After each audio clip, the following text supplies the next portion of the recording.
G'day. Clayton here from XY Advisor. Just spoke with Ben Nash from XY Advisor and a bunch of other things. He's on Sunrise every other bloody day with Koshi. But before all that happened, if you go back many, many years, in fact, kind of that's where XY started from. Me and Benny were sitting around trying to figure out how to be good advisors, and we just figured if we gave the banner of something called XY Advisor, the people would share with us what they do so well. And he's just continued doing that. And over the years, I've looked at a lot of the decisions that he's chosen over time on how to acquire clients specifically was very intelligent and some of the best I've heard of in the market. And so I'm kicking off a new series on the XY podcast today with this marketing series or client acquisition series. So absolutely it's for financial planners, but it could technically be used by pretty much any professional service. And that's kind of where I want to take this series, which is learn how to acquire professional services clients. And I think Ben does this really, really well. So hopefully you enjoy. This episode is proudly sponsored by Netwealth. Launching nearly 20 years ago, this ASX-listed company is ranked number one for overall platform functionality and user satisfaction by Investment Trends for the past 3 years. As the financial advice landscape changes, it's important now more than ever to embrace new technology and enhance the way you do business. With this change comes your chance to innovate, explore new perspectives, and realize new efficiencies. Netwealth is here to support you on this journey by providing you market-leading technology, excellent customer support, and expertise to help you innovate in your business. Visit the Netwealth website to learn more and get the PDS which clients should read before making a decision. Products issued by Netwealth Investments Limited. Hi, Ben. Hey, Clayton. How's it going? Oh, good, man. How are you? Yeah, good. I'm so glad you didn't use that fucking ridiculous intro that you normally do. I know. That's because I know how much it upsets you, so I didn't do it. This podcast, like, it's a little bit different, obviously. You're the guest. Weird. Yeah, it's a little bit weird. But I think it's going to be helpful and valuable. So doing a marketing series. And the marketing series it's definitely for financial planners, but it's pretty much for any professional service offering, I think. Yeah, no matter what you were, right? Like, so I want to talk about what you do in a way that gets professional services clients.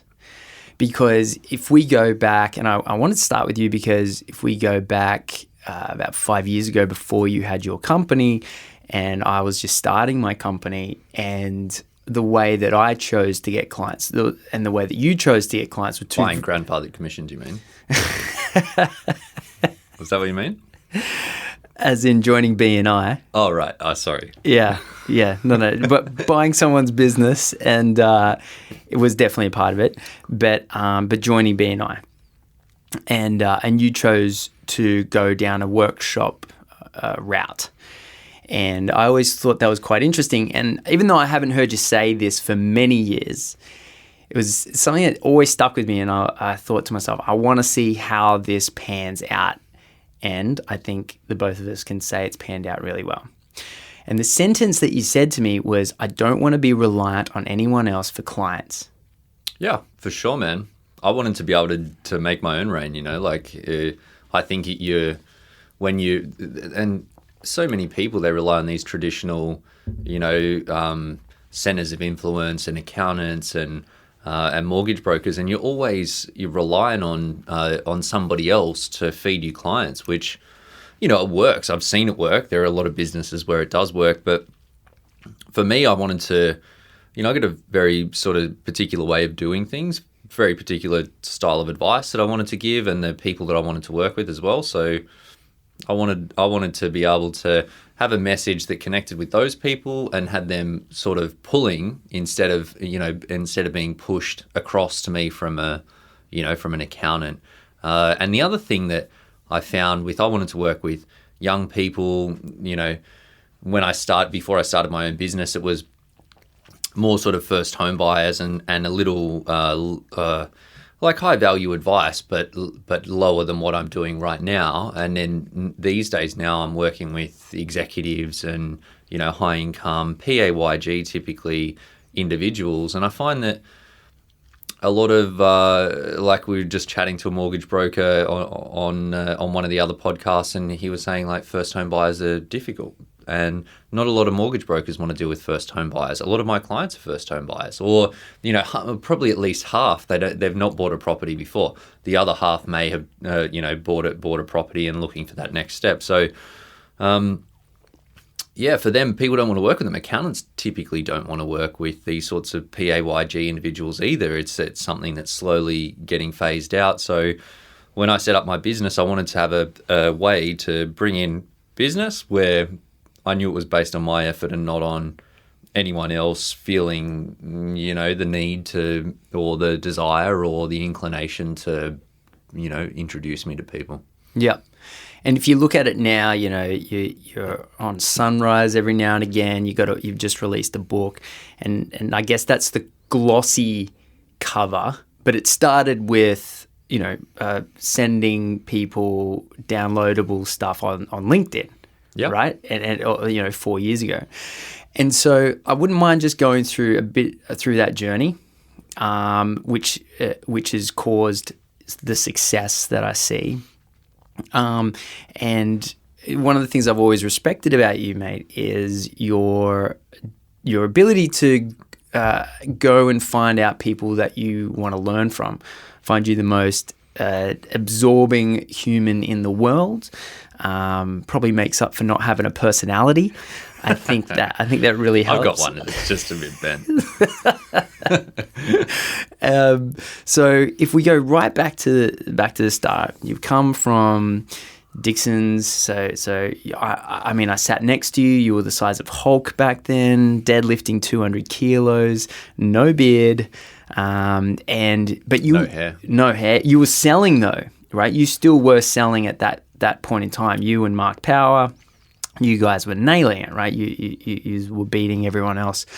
I like to win. Yeah, and so from early in your advice career, you knew how to bring clients on board, right? But there was an advantage there, being at Dixon, was that all you had to do was sit next to the phone, because they were spending millions of dollars on bringing leads into the company. So that wasn't something you had to do.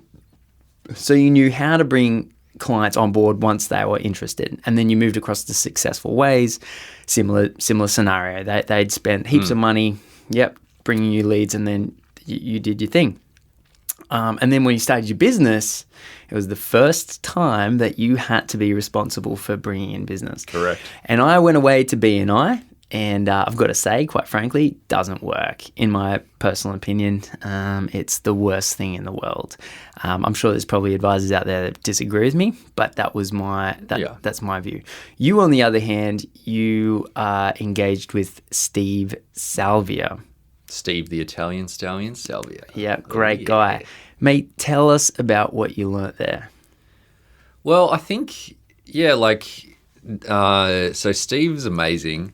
The great guy and a great coach as well. Yeah. I think one of the big things, the most powerful things, and it was before I even engaged Steve as a coach, because he would do these days where he would just, he's just traveling around, and he'd come up to Sydney and do these events where you spend a day intensive and pay, I can't even remember how much it was, whatever. It wasn't that much. I went to one of them. No, it wasn't that much, and because that's his funnel, right? Yeah. Which is fine, right? Yeah. But the most powerful thing that he'd ever done is for me was the four forces model, which is like this circle thing, and hook him up. I'm sure he'll explain it to you better than I will for anyone listening that wants to know about it. But it was all about what are the fears, frustrations, wants, and aspirations of people. And it was like the frustration is it was a circle, if you can imagine that, with a circle with a scope, right? Like with the crosshairs in it. And on one end, you've got the fears and frustrations. On the other, you've got the wants and aspirations. And the frustrations were, what are the things that the people that you want to work with are pissed off about right now, that are annoying them, that are bothering them? It's immediate pain, right? So for the people that I work with, it's things like paying too much tax, they're not saving enough, they can't afford their first property, or they can't afford whatever the thing is that they want. That's immediate, and it's right now. And then that leads to a fear, and a fear is a longer term bad thing. So it's like, I'm worried because I'm paying too much tax, I'm not saving enough, and I've got no idea about investing, and I'm worried that I'm not going to be able to, I'm going to have to work forever. That's the fear, right? And then I might get in trouble off Steve because I'm giving away his jam, but then on the other end, it was the things that people want, and it's like the wants are the things that they want right now. I want to pay less tax, I want to be investing better, and I want to be more confident in my finances. And then the aspirations are, and I want to be able to take care of my family or retire at 50 instead of 65 or whatever.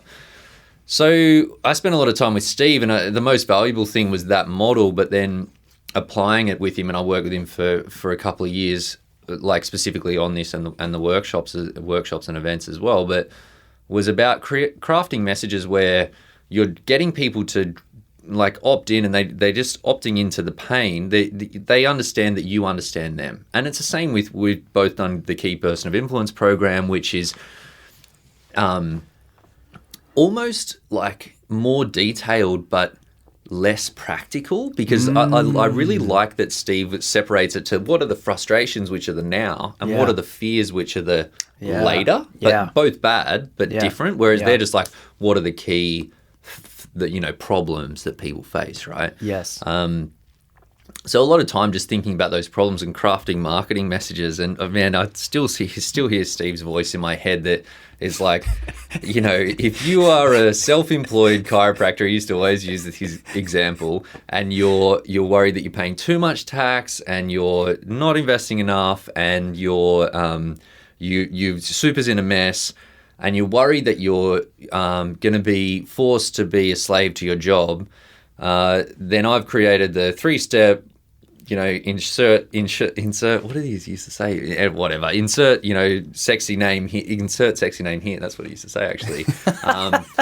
Lead magnet, which is the 4-step guide to give you, and it's want, aspiration. So that's the formula. So when I started my site, I was just like, are you a young professional that's I can't remember the exact things, but your money's in the mess and blah, blah, blah.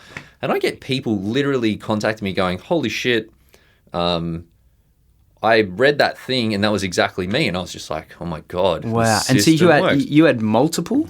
You had one for chiropractor, you had one for plumber? No. His thing was chiropractor. Mine was young professional. Sure. And I probably spread myself too far at the start, that it was like, I've looked back at some of the stuff that I hadn't updated on the website for a while, and it's like young professional, executive, or business owner. Now I don't say anything, although I do have a few business owner clients, but really that niching. And I think just spelling out people's problems, and Key Person of Influence, KPI, they do a similar thing where you got to become an expert in your customer's problems. So, all of those things, and Steve's that same formula applies to live events. So really diving into deep, if you want to do a presentation about whatever the topics are, it's like, what are the key frustrations in those topics? What are the fears that they lead to? And what are the wants around that for those individuals? I still use it to this day. It's just become more and more refined, that when I talk about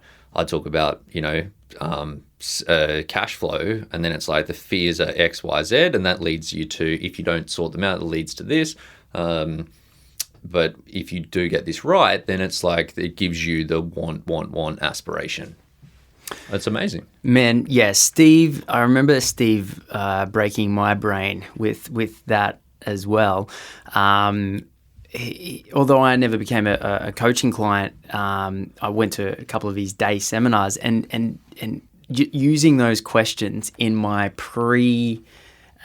initial meeting was phenomenal, because originally when you got no idea, which is what I didn't, because I went from tax accounting to Dixon to AMP to starting my own company, and I was like, you know what, just bring in your tax file. I remember saying this to people, bring in your tax file number, because I was like, well, legitimately, I can just make a call to all of their different products and we can find it all right here, right? And then we can go on from there.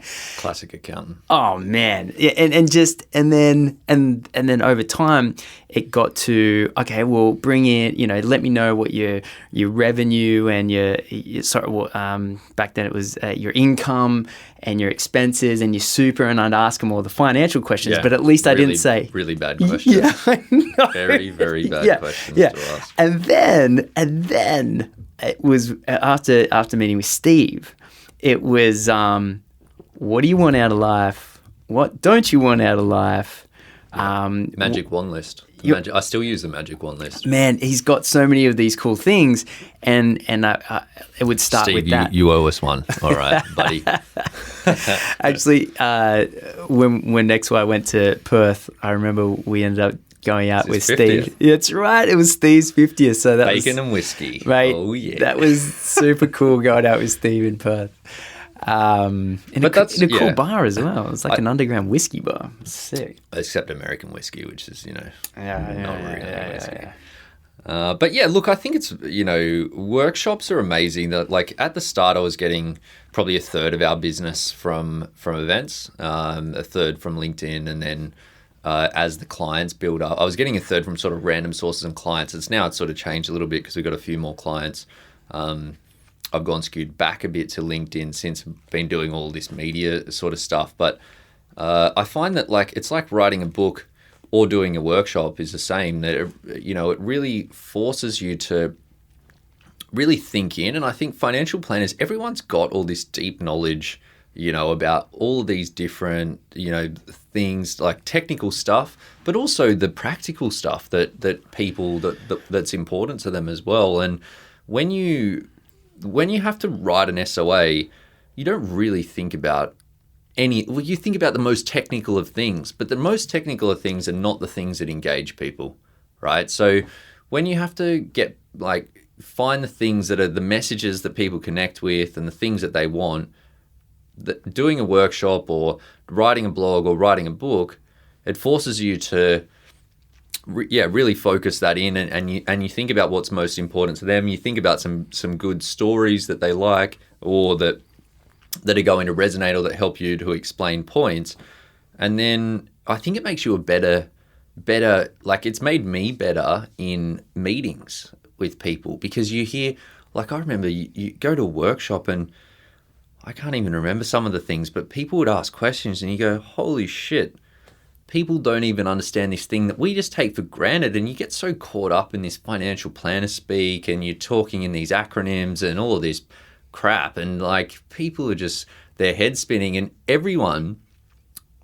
pretty much everyone just feels really dumb about their level of money knowledge. I had a meeting with a client today,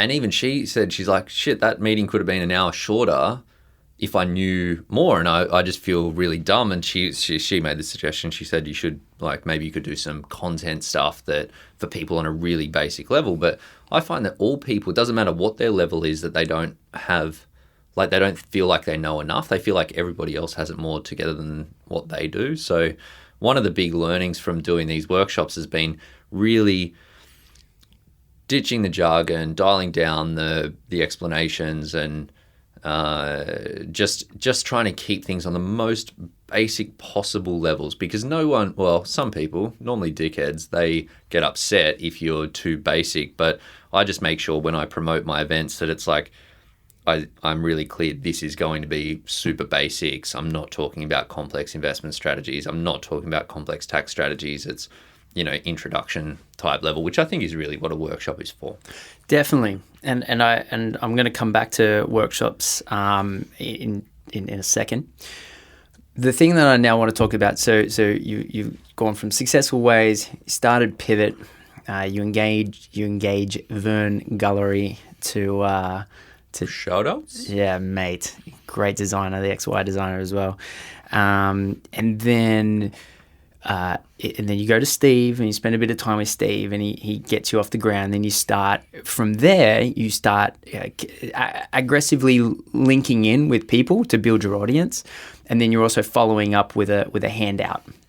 was it an intro message first with the download, or was it just an intro message without the download, and then if they responded, you would send them the download? What was that? Yeah, so I had a VA at the start, and we were just connecting with like 100 people a day or something manually on LinkedIn, and then just emailing them like in batches, just saying, hey, this is what I do. It's probably it's a bit more push, I suppose, but it's the virtual tap on the shoulder and saying, I've put together the chiropractor's 3-step guide to cutting your tax and X, Y, Z in that formula. It wasn't a chiropractor thing again, but that sort of thing. If you want it, let me know, and I'm happy to send it to you. And then people would respond back, and you get the email, and then you could mark it out to them. As well. Cool. Yeah, look. No, and I don't want to spend too much time on it because it was version 1. It was version 1 of your marketing. Yeah.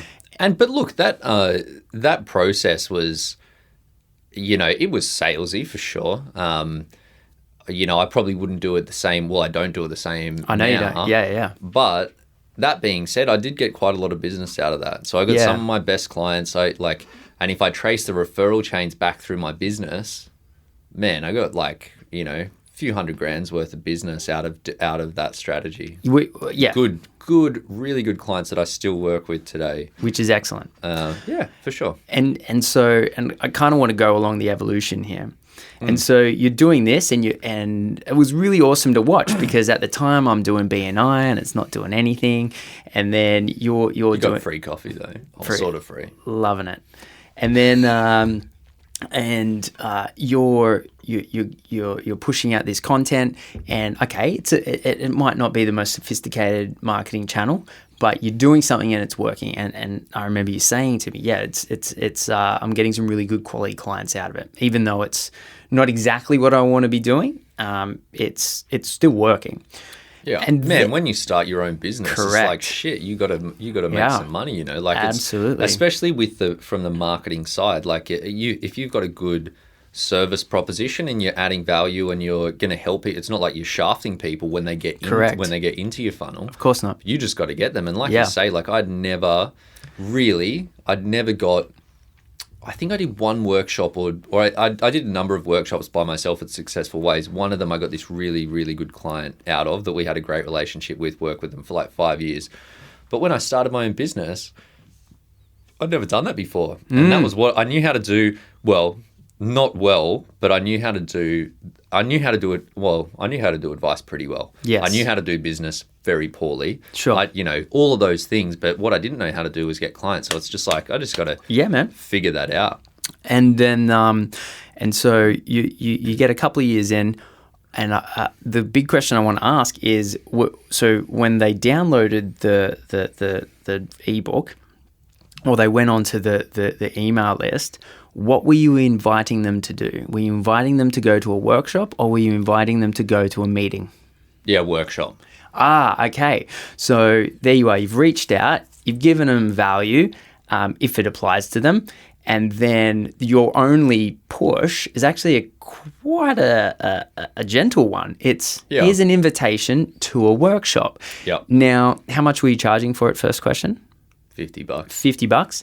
Were you putting these on yourself, or were you doing it for someone else like General Assembly or these other companies that sort of do these workshops? Yeah, no, I did them myself. I did a collab with another place that promotes workshops as well. So we would sort of take turns, but I was doing my own events primarily, and then I was doing some other events with holding them where?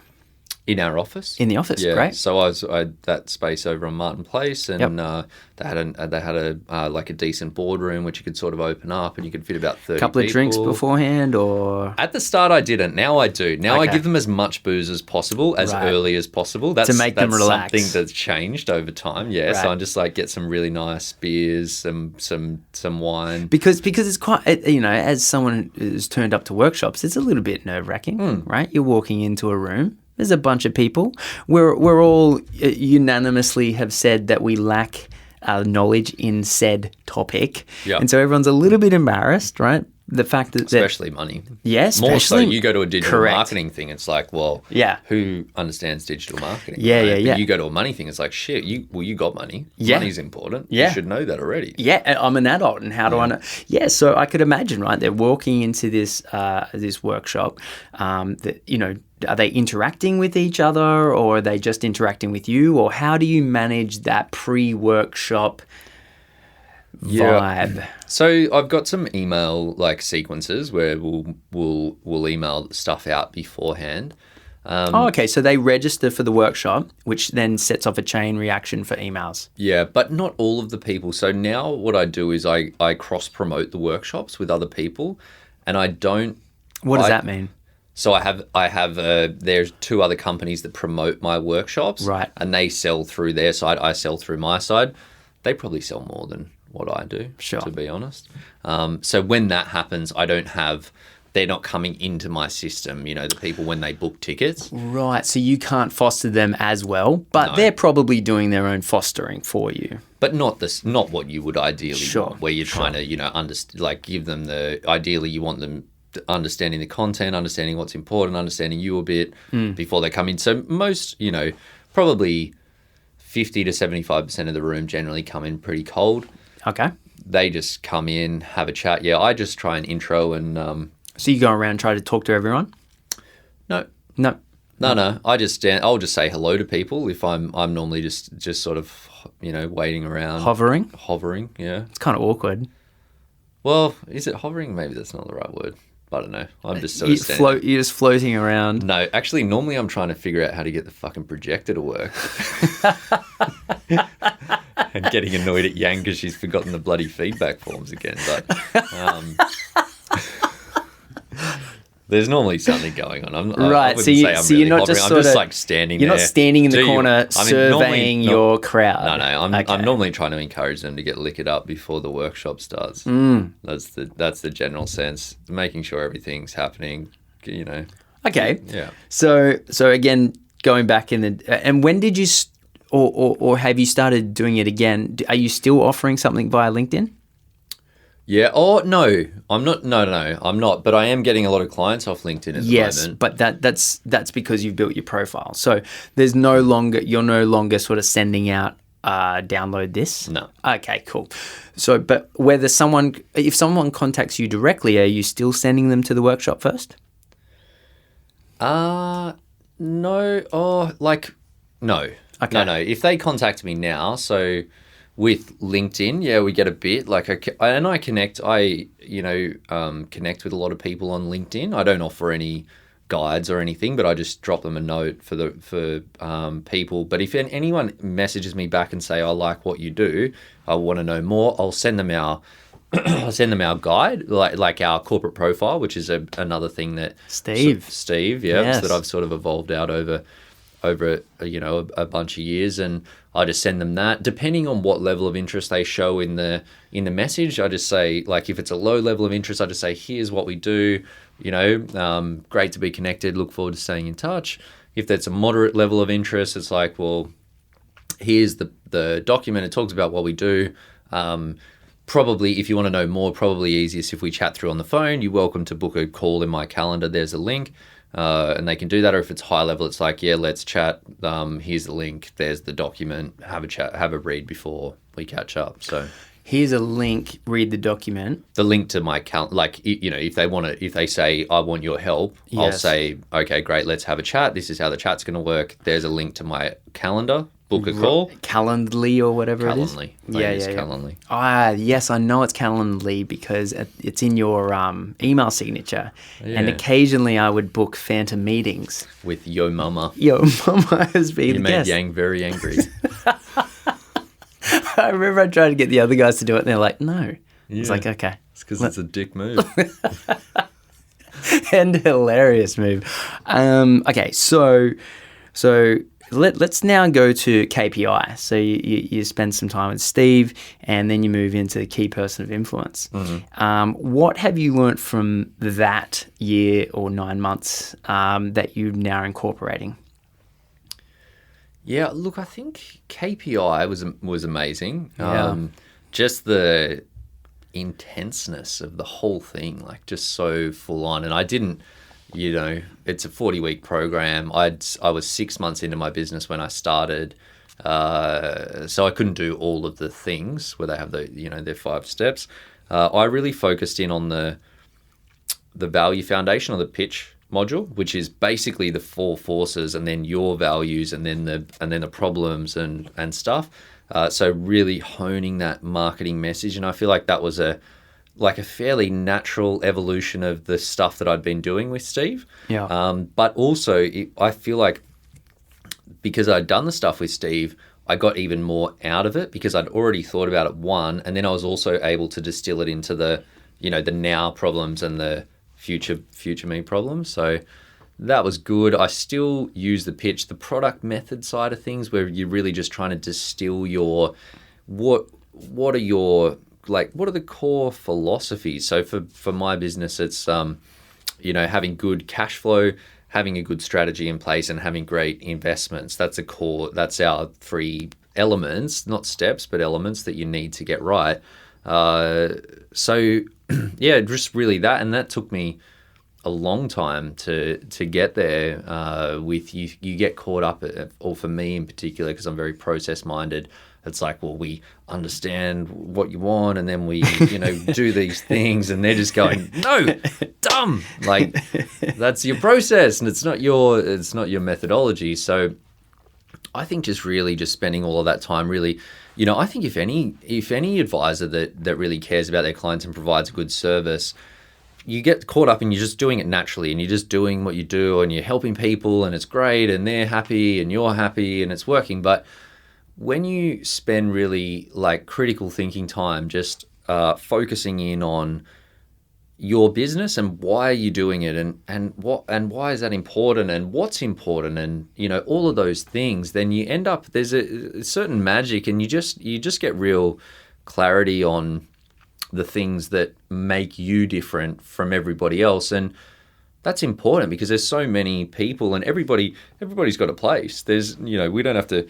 There are so many consumers out there that you're not competing against other financial planners. You're just trying to engage people that they're the people that you want to help, or the people that you've built your service to help, sort of thing. So, yeah, I find that all of that time spent thinking about the methodology, and then pitching the methodology, because I do it all in my intro calls, my 10 or 15 minute introductory calls, and you just constantly, and they talk about in KPI, the 1,000 pitches. I feel like I've done my 1,000 now, but now it connects, right? Because I've spent so much time, and you spend time, and people say, why is that? And then you have to explain that thing, 50 times. Then you go, after the 10th time, you go, actually, that's a bit dumb.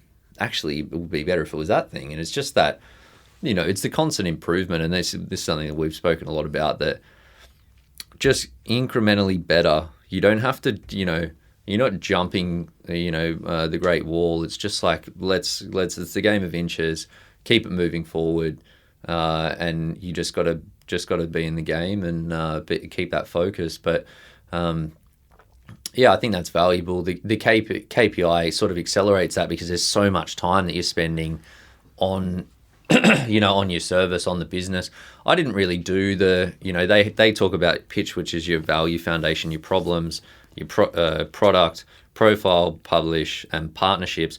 I really didn't do the profile, publish, or partnerships. Most of the time that I spent was on the product and the pitch, which is your value foundation. Well, I think you already do the partnerships quite well, because you team up with other companies that essentially feeding you potential clients via workshops. Yeah, look, I think I just lucked out on that at the start and got in a good opportunity. I wouldn't say I did it particularly well. I'd say I got fairly lucky. And then, well, I think that's the purpose of the partnership piece in the Key Person of Influence course. It is to team up with people who are willing to sell your stuff for you.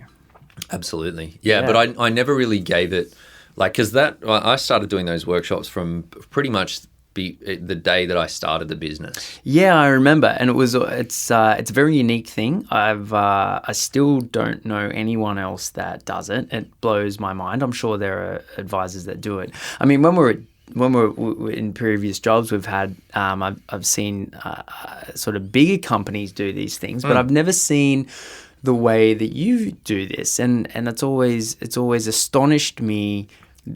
I think it comes from that. I don't want to rely on anyone for business. I don't want a center of influence. I don't want a COI. I don't want a referral partner. I want to be responsible for everything, and that's taking you down this track, and so let's say there's someone. Okay, actually, this is not really making sense to me. So if people contact you via LinkedIn, you either say, "Yep, cool, look forward to chatting," or "Oh, yep, cool, here's my thing," or "Yep, cool, here's my thing, and let's meet." Chat. It's always a phone call first. Okay, so It's just the 3 levels. So if they say, "Hey Ben, saw your profile, love what you do. I want you to help me with my money," I say, "Okay, great. Here's a document with a bit more about what we do, but let's chat on the phone. The phone call is going to work like this. We're going to talk about what you do. We'll talk about what I do. There's a link to book the call." Yep. Or people might say, "Oh, hey, interesting business. Would like to know more." I say, "Well, here's the document. Check out the document. If you want to know more than happy to jump on a call. Here's the link." Right. Or if people go, I can't even think of a low-level one, but they show a low level of interest. It's a yo mama. No, I wouldn't reply to that. In fact, I'd probably block them. But if it's a low level of interest, it's like, whatever. Here's the document. Look forward to staying in touch. So there's no link. You know what I mean? Like no link to my calendar. I mean, yeah. Okay. Now, who are you inviting then to the workshops? Well, now I've got a sort of a sizable mailing list. Like it's not enormous, but we've got a bit over 1,500 people on there. Oh, so you're not really offering. Oh, right. So the link is to a phone call. So now it's you're not all really inbound. saying to people, "Here, come to a thing." You're sort of handling that as its own funnel, like contact, person to person contact. It goes to phone call to meeting. Well, it's all inbound now. Sure. Yeah. I don't push out. I do connect with a lot of people, but when I just connect, it's like good to connect. Yeah. And so all your inbound stuff, it's let's have a chat if you're interested, and then meeting. Which is one funnel. And then another funnel entirely is this digital marketing 1,500 people strong campaign. So that's where you're advertising your workshops, is it? Yeah, so we've got some content on our website, so where people can, you can download some guides and books and stuff, or check out the blogs and opt into the newsletter. And then I send like a monthly email. Right. It's normally a link to a piece or two depending on what I write during the month. And then normally at the bottom there's a sentence. So you blog? Blog, yeah. How many times a month? Well, because I just launched my book, I've been a bit quiet, and I've also been doing a bit of paid writing stuff for some other people. So you're getting paid to write? Now getting paid to write. For who? I'm a writer. Writing for... Oh, should I say? Oh, you don't have to. No, don't. If you're wondering, don't. So that's sort of tying up a bit of the time, and then with everything else, and we've just, because all this stuff, like the business has basically just exploded in the last 6 months. So I've been struggling to find the time, but I'll do at least one a month, and then I email the list out and say, here are the pieces. And then normally there's a sentence at the bottom that says, we've got events coming up this month or something. Right. So it's value in the email with, if you want to know more, come to an event. Yeah. I don't really push. I'll do a campaign. I'll do a campaign at the start of next year to say, we've got our courses up. The workshops are up for this year. Check them out.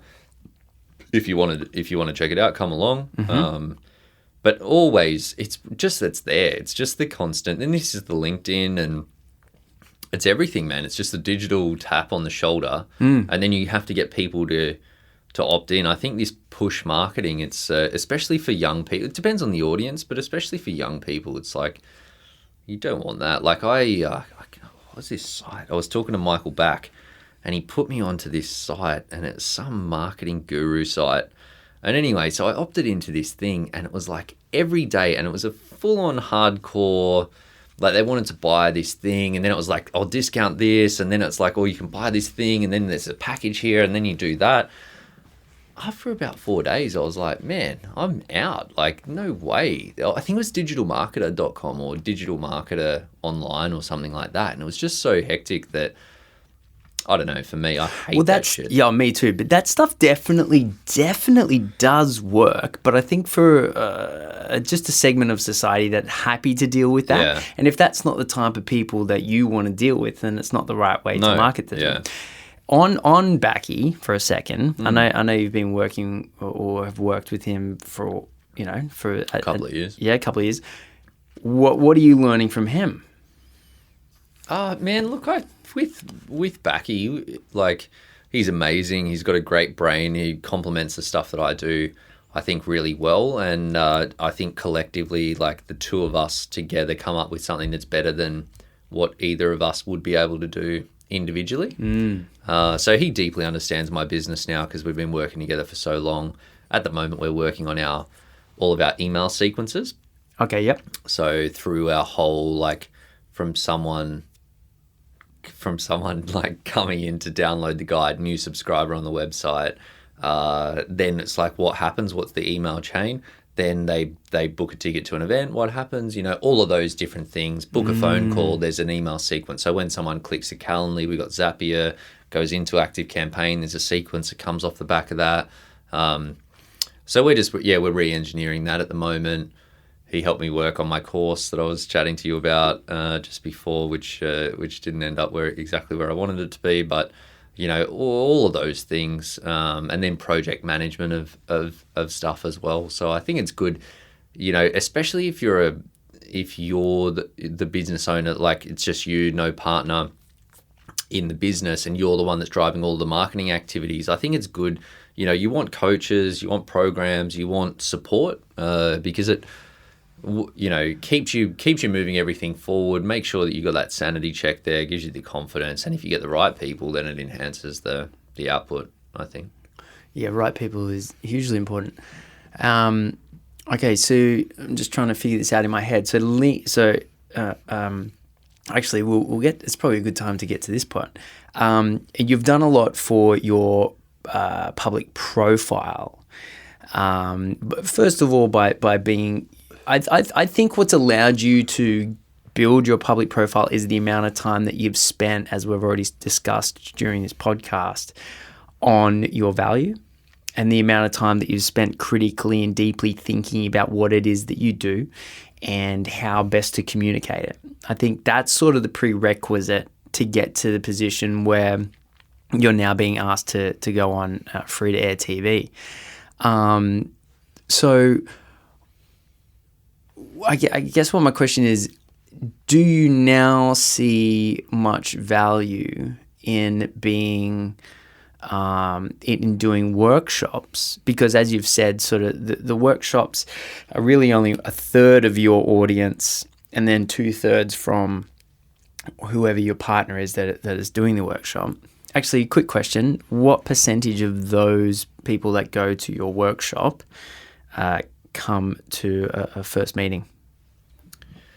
I don't really promote it out now, but I've found that it's probably low. There is a stat. It's in our CRM. Sure. It's actually low. I've really. This is probably not the answer that you want, but I've recently realized that I've got good clients out of the workshops, as I mentioned before. Yes. And I really enjoy doing the workshops, but the workshops aren't really great for business. Really? Yeah. So interesting. There are and look, that being said, I've got to, if 20 people came, would you get one? Depends on who and where. So I've been doing some different ones with different audiences. I find that, and this needs some critical thinking on my part, but in this year, I've got 3 out of 17 clients from workshops. When you say 17 clients, those 17 that have come to a first meeting. No, that have become clients. Yep. So what I mean is, so you've had 17 people come to a first meeting? Or I think 20. I think we have 20. I think I missed 3. So 20 have come to a first meeting and then 3 people have become clients? No. 17 people have become clients and then 3 people, but 3 people have come from the workshops. Oh, I understand.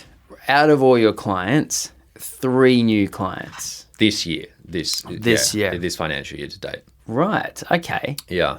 So it's still low, but I still think that the workshops are insanely valuable because it forces you, as I said, to clarify your message. And also I feel like all of the events, they all create a lot of momentum. So you've got an easy in for people. And then you've got there's also like a nurture effect with people. And they talk about this nurture with digital marketing, but nurture with events, because like you say, with the LinkedIn stuff and the content marketing, it's a very easy step to say, come to an event. Yes, it is. As opposed to saying, come to this scary meeting or book a phone call when you yes. don't know. So, look, I can get people into a phone call from the events, but I've recently decided that it's not the most effective use of my time with all of the other things going on. But with the right audience, I'll do that, and then we'll get 85+% into a phone call, and then we can sort of triage from there. But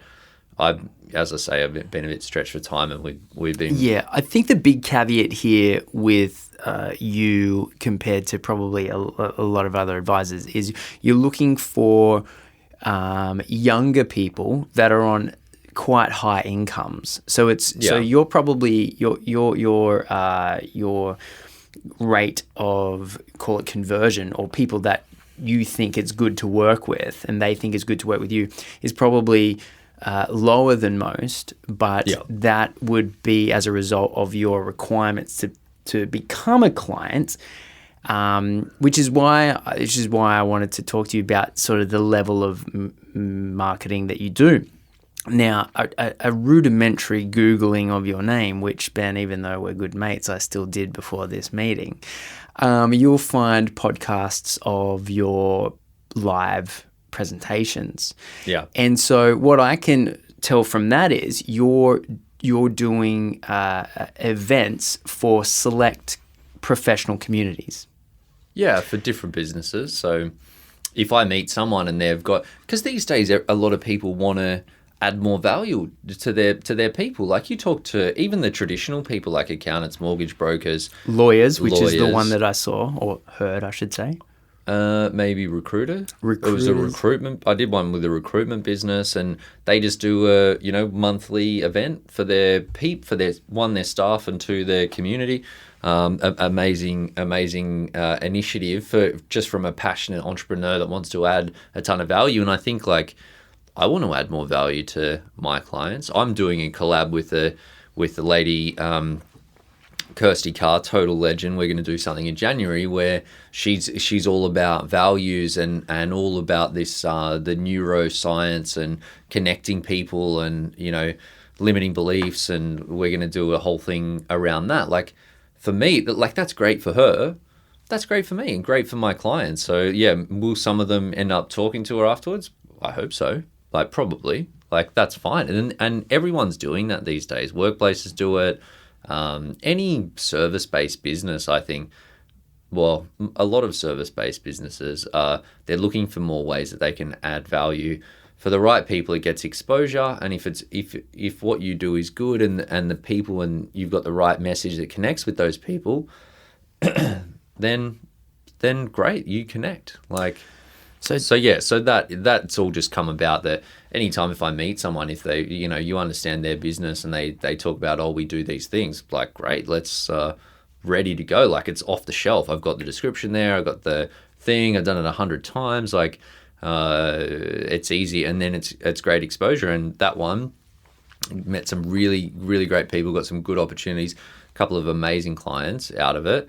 But then also it creates even further opportunities, and that's what I mean. That it's all momentum. I think. I thought, to be honest, when I was listening to it, I thought you were quite smooth. I could tell this wasn't your first rodeo, man. Like it was, you were, dare I say, even funny with that monotone voice. The fact that you're able to pull out any comedy whatsoever blows my mind. Mate, raise the so I wouldn't really say it's monotone. Okay. And so let's get to this. But yeah, I'm pretty funny. Let's get to this latter end, which is the book and the fact that you're doing occasional, appearances on Sunrise. Go unstuck yourself. Get unstuck. That's it. Get unstuck. All credit to Clayton Daniel for that name. Please. What are you doing with this? Right. Clearly, if you're listening and you haven't already bought it, it's a #1 bestseller on Amazon. But please review. That's a key part. So what is the book about, and where does it play its role now in your business? Yeah, so look, the book follows our product method in that I work through with the KPI. So those 3 elements that I mentioned before. So your money management, your strategy, and your investments. Are you going to start giving them out at workshops? I think that makes sense, man. Yeah, I think I will at some. I think maybe I'll sell them at some others. I think I just judge. I don't know. We'll see. KPI use it as a business card. Yeah, but they get ballers in every room. So yeah, okay, fair enough. I think, yeah. So, but definitely like first meetings. Everyone that comes in but for a let's meeting. think about it. It's probably $10 to get printed though. Who cares? Just give them out. Good point. Yeah. Yeah, maybe. Haven't really nailed that down yet. I'm still waiting for the print to come out, which will be in the next month. We'll have a bit of a party, but hell yeah. Yeah. Look, the book was amazing in just clarifying your thinking as to why the things that you think are important to you. Like, unbelievably. Like, as an author yourself, and I had sort of got bits and pieces from you when you were writing your book, but then when I went to write my book, and then you have to you research stuff and you look into things, and then you're like, holy you got to read all these other books. I read so many books, many really it is bad ridiculous. books. You got to write a book, and all you do is end up reading books. Yeah. Yeah. So, but no, you taught me cash flow. For ages, I just knew that worked, and I saw it work, and I was like, cool. It's a no-brainer. That's good enough for me. That works. But then when I started doing the research, I was like, okay, willpower, power of barriers, temptation, like all of those things, automation, the information overload, What's this temptation? Talk to me about that. The willpower depletion, power of temptation. Power of temptation. What's that? Well, like you've only got, so many willpower credits, Roy Baumeister. Right. So you get the willpower. Power of temptation. That's a good way to put it. Yeah. Well, you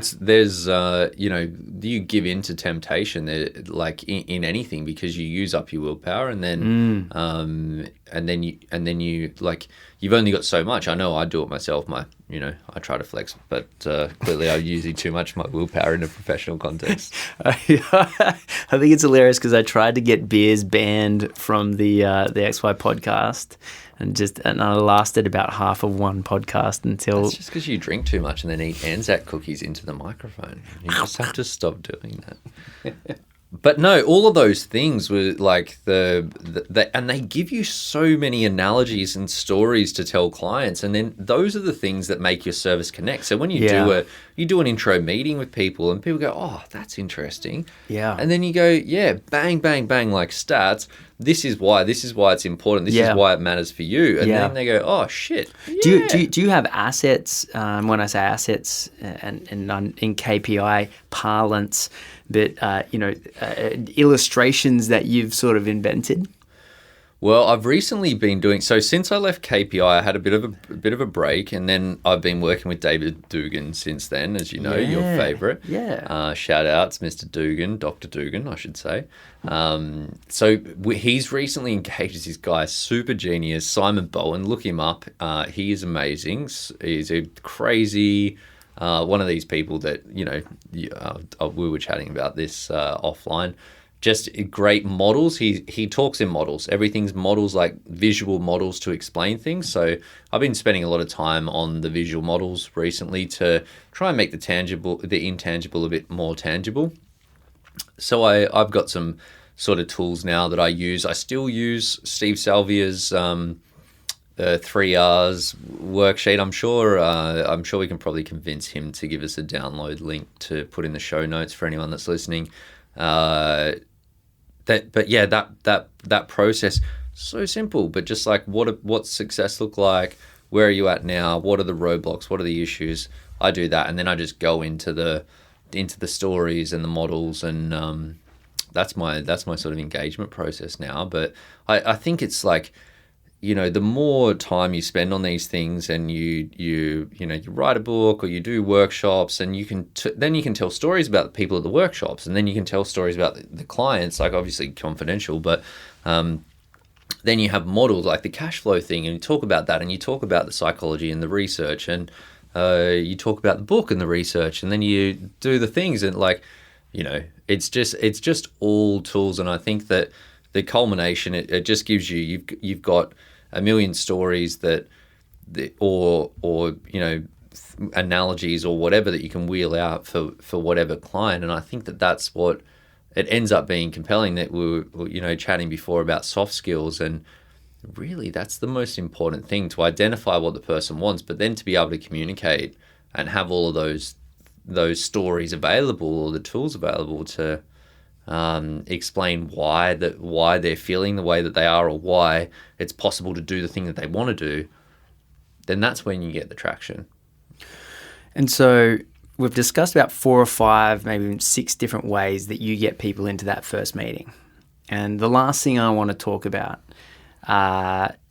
is, what are you discussing in that introductory? Okay, so you've already done the call, and probably 50-50 people that don't come in for the first meeting, people that do?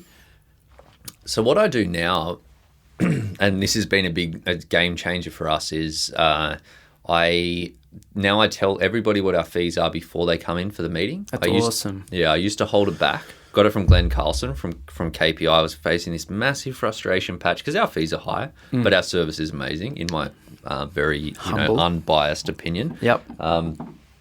So yeah, he's like, well, you're freaking them out because you tell, and I think it's a common thing that this is what I'd always done in financial advice, that you have these conversations, they say, what are the fees? You're like, oh, it's this range, and you give them this bullshit range, and then they come in at the end and you go, bang, that's the fee.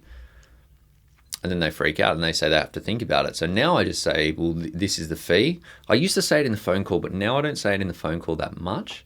But I've created a video, and I just send them the video that explains the whole service and all of the fees. Right. So book the meeting, and I say, I'll send you the video. Please watch the video. It explains the fees. Oh, right. So you discuss, have a decision. You decide if it's a good fit, and if it's a good fit, and what percentage of those phone calls do you think is a good fit? Well, I've been lucky lately, so it's reasonably high. But prior to you becoming a D-list celebrity? Look, D? I'd say D minus. Maybe C plus. I'd say D minus at best. Look, yeah, probably. Look, 1/3 of our prospects in this financial year I've screened out. Okay, cool. So 2/3 come in brilliantly, I would say. Well, 2/3 I don't screen out. Of them, probably 80% come in. Right. So some people opt out. Some people you go, well, I think you're okay, and they go, nah, I don't want it. Yeah, no, fair enough. So yeah, so that happens. So you end up with about half. Let's call it half. So about half, maybe 60%. That's about half. Good maths. Come to the first meeting, right? Now, No, that's not right. Of the phone call, half the people that you're having a phone call with come to the first meeting. Maybe I got those numbers wrong. No, I'd say it's probably about. Well, 1/3 end up in a meeting. Okay, 1/3 end up in a meeting, and awesomely, you're sending them an introductory video. In there, you talk about your fees. Yeah, so before that's brilliant. I never thought of it. That's excellent. Yeah, I thought it was good. I thought it would work. I wasn't sure, and the video is not perfect, but now I say, book the meeting with them, and I say, I'm going to send you the video. It goes for 15 minutes. If it's a couple, I say, please sit down and watch it together. It goes through everything in the service. And then what I find is that probably about 5% of people, they cancel their meeting. Cool. And I'm like, well, that's good. Yeah. Because, like, I don't have to have the meeting. Yeah. They don't have to waste their time. Yeah. They were never going to become a client anyway. Yeah. Fine. That's excellent. Yeah. That's really good. I remember there was Patreon. Patreon had this weird thing where there was a video from the founder, but it was literally super quote unquote authentic. It was literally just him walking around holding his phone, like recording it, like not professionally at all. And I thought that was a really authentic, to use the term, video. Whether that's now become kitsch or not is another question to be had. But Ask Mike Reed. Did he have a selfie stick? no, thankfully not. Okay. Nice sketch. So, Cheers, Mike. Mike. So how have you done that video? I just do PowerPoint to YouTube. So it's not even a talking head. It's just Yeah, no, I'm not. I do have a few videos like that, but I thought for that it wasn't appropriate. I just built a slide deck that just explained the service. It explained the, what I wanted to get across. I had some key points. We're a fee-only business. I wanted to make that clear. I wanted to make it clear that they didn't have to decide now, but I did want to tell them the fees. So I just stepped through, what's involved. The fee covers this, this, this. That's what the cost is. We've got a single, like an individual's fee and a couple's fee. The ongoing fee is this. There's no lock-in. You pay the retainer while we're your client, blah, blah, blah. That's it. Don't decide now. Come in for the chat. But what I found, there are a number of things that happen, so I wouldn't attribute it just to that, but I have absolutely no doubt that that's resulted in a significant increase in our conversion rate. Remove all awkwardness. Yeah. You know what I mean? They already know. Yeah, you're walking in, they know. They know that they know. Yeah.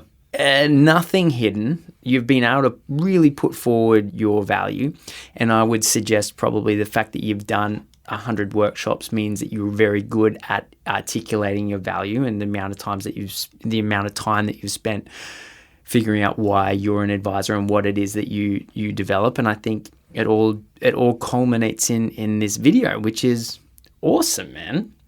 And then they walk in, and then you got your first meeting. How long does it go for, and what are you discussing? Well, it goes for probably about, I'm trying to make it shorter, but it's between sort of an hour and 15 and an hour and 30. Okay. We discuss, as I mentioned it before, like the 3 R's, so the reality Roblox results exercise that I got from the Italian stallion himself. Then I go into basically I sort of ad lib from there. So, but I've got some tools that I use. So I talk about the buckets at a really high level with most people. And then I have this model that from Simon Bowen that I always use. So it's a genius model. I can't talk too much about it because I've signed a waiver to say that I won't, but you can look it up. He's got an online course, Simon Bowen, completely genius. Models method is his business. So I use that. Signed a waiver that you can't talk about. Allowed. That's his whole business, right? So this guy is like an ultra. You can't talk about his business model. No. You're not allowed to teach anyone else that model, like any of his models, really, because it's a proprietary thing. I think he's patented all of them. Like they're all patented. So anyway, right, works. Well, anyway, horses for courses. Yeah, fair enough. So I use that model, and then there are a couple of other models that I talk about. Sometimes, depending on the person, how much they want to talk, but really just like the 3 R's talks about what their version of success is, make sure that I can deliver on it, understand, drag them into and this is another salvia thing, that like drag them into the frustration that they're feeling, so that because people have these rose-colored glasses about their own finances that like, oh, I want, the $4 million beach house in Coogee, and I say, well, what's stopping you from getting there? And they say, oh, we don't have enough time. And I'm like, well, Time. or like that's a just one example, or like we don't have the motivation or whatever. But it's not really that. It's like there are a million things under there. You've got no idea how to do it. You don't have the right team. You're not saving enough. You don't have a good process. You don't have a good strategy. You don't know how to manage risk. You don't even know where the risk is coming from. You don't like all of these things. So what you want to get, when you get people to articulate that, then they go, holy shit, there's a lot of things that I need help with, which is true, right? And if you don't help them identify that, then you're really doing them a disservice. But when they do identify that, they go, crap, well, there's a problem. Now I need help. And then I go, like the big model, the genius model that I use is all about our philosophies, which are like the key areas that we focus on. We talk about the product method. We talk about what drives success in all of those areas. And that's really like the main part of it. And then from there I just take them through our process. I've got a process map, which is the steps involved, and I just say this is how it works. It's a roadmap. It's our process, like our meeting process. So no. Is it in the book? Maybe it is. Yeah, it probably is. Yeah. But it's really like from the first meeting, it's the meeting process. So we do a first meeting, we do a fact find meeting, we do a strategy meeting, we do an advice presentation meeting, we do the execution, then we work with them over time to do all the things. So it's just showing them that, but explaining all of the steps and how they work, what happens in between each step. And that's on a bit of paper. I do it on the iPad. Yeah, that's part of my corporate profile. Which I've already sent to them. Oh, right. So it's well designed from You've seen Vern. the map. Yeah, man. The snake. Yeah. Cool. It's on my website. Yeah, right. So it's just all that thing. So you just tell them how it's going to work. Then I tell them a little bit about the business. So I talk about, we're licensed with the Wealth Network, privately owned, privately licensed, freedom around our products, small business. I talk about, family business. Yang works in the business. My wife, as you know. I tell them that I wouldn't try and take them through the process unless I knew that they were going to be really happy at the end, because I don't like having difficult conversations with people. Then I ask them if they've got any questions about me or about the business. Sometimes something comes out of that. Most of the time it doesn't. And then I just say, okay, well, here's the fees. This is how it works. How many complaints do you get about the beard? None. None at all. Then I don't believe anything you've said tonight. Don't think so. Well, they get the videos, so that's part of our sequence. So as soon as someone books a phone call, there's like videos are coming through. So if you don't like me, like, don't come in. Don't have the phone call. Like, cool, totally cool. I understand that. I'm me. So, I can't change that, as I'm sure you can appreciate. Indeed. Mate, thank you so much for kicking off the marketing series. I think you were absolutely the right person to do it. Having watched your career, consistently impressed me, amigo. So thank you very much for sharing everything you have today. Would you like to create a course for xyadvisor.com? I think I did one, didn't I? No, mate, you were part of one. Would you like to do your own one? I'd like to, yeah. Very good. I'm locking that in with Em. All right. Thanks, mate. Cheers, Let's get a beer. Cheers. Bye.